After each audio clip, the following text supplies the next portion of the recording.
hapon na po sa inyong lahat. At magandang hapon po sa lahat ng mga Batanggenyo.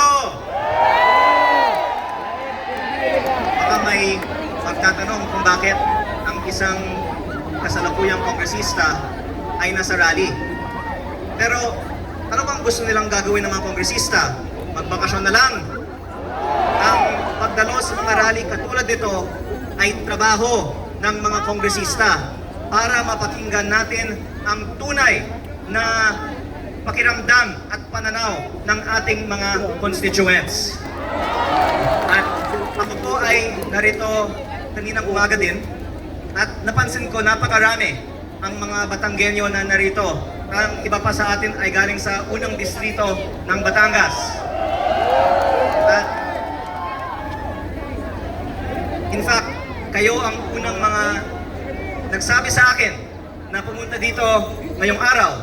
Dahil kahapon pa, may mga nagme-message sa aking Facebook kung sama ka sa EDSA People Power Monument. Kaya salamat sa inyong imbitasyon.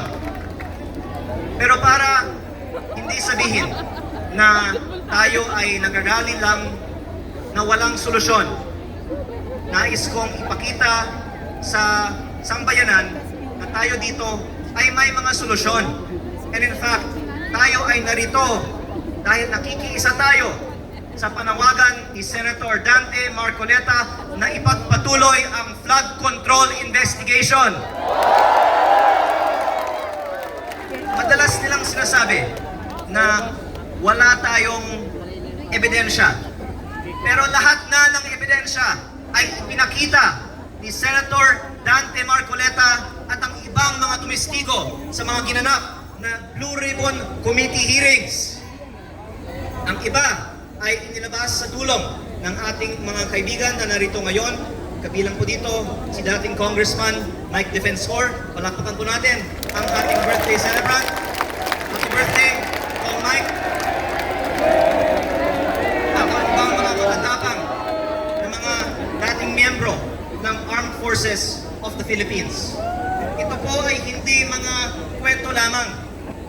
Pinakita sa akin ni Kong Mike at ang iba nating mga kasama ang mga resibo ng mga mali-maletang pera na pinamahagi mula sa pondo ng flood control.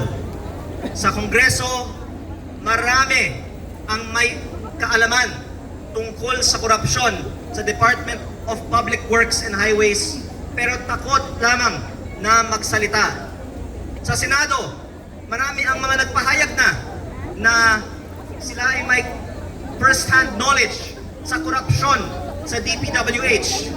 Ngunit, kahit napakarami na ang mga lumabas na ebidensya tungkol sa korupsyon sa DPWH, pinutol ang mga na-schedule na flood control hearings ng Blue Ribbon Committee ni Senator Dante Marcoleta.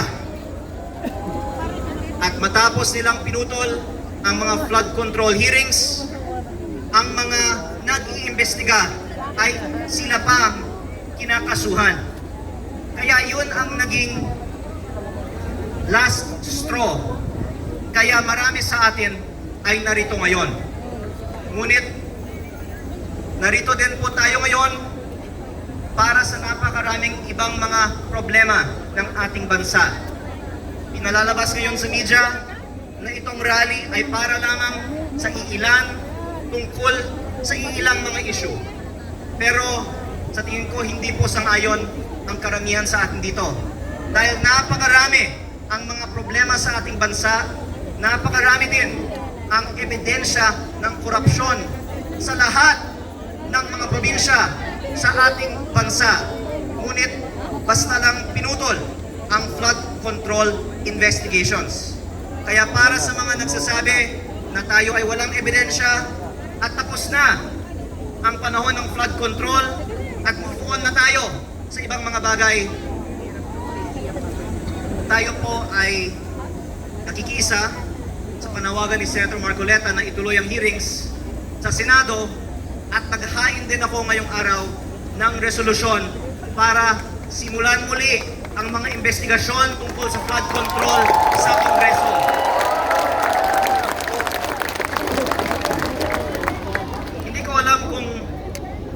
pagbibigyan ang kahilingan na simulan muli ang mga investigasyon dahil baka maraming mga matatamaan dito.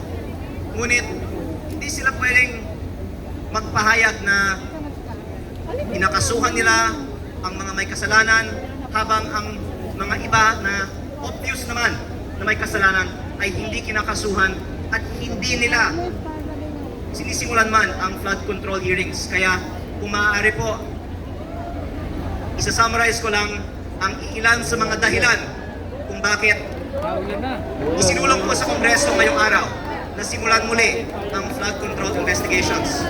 Ang isa ay dahil may ulan at umuulan na nga ngayon.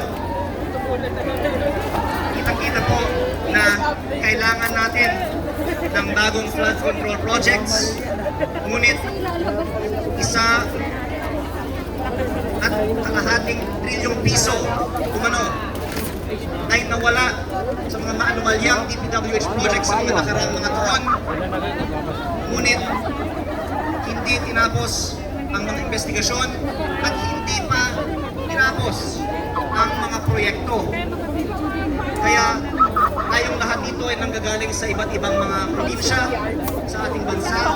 Lahat tayo ay pwedeng bigay din ng ating mga karanasan tungkol sa mga substandard DPWH projects na ito din ay karagdagang ebidensya kung bakit hindi pa tapos ang flood control investigations at kung bakit doon dapat mag-focus ang mga investigasyon ng ating gobyerno.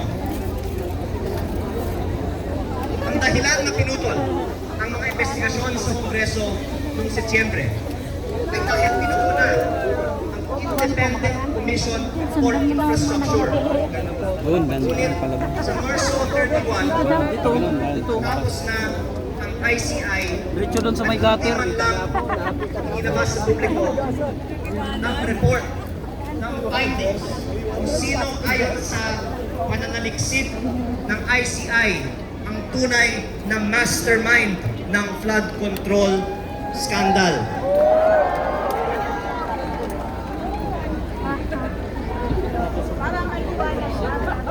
Ayan, balik na rin yung payong mo. Biyaya yan. Ayon sa Leasing yan. mga dokumento Cellphone ko. na nakalako mula sa DPWH, sa buong budget, Gilid ma'am, gilid. Gilid na. may mga listahan ng mga proponents. Ang mga proyekto na ngayon ay goes o substandard.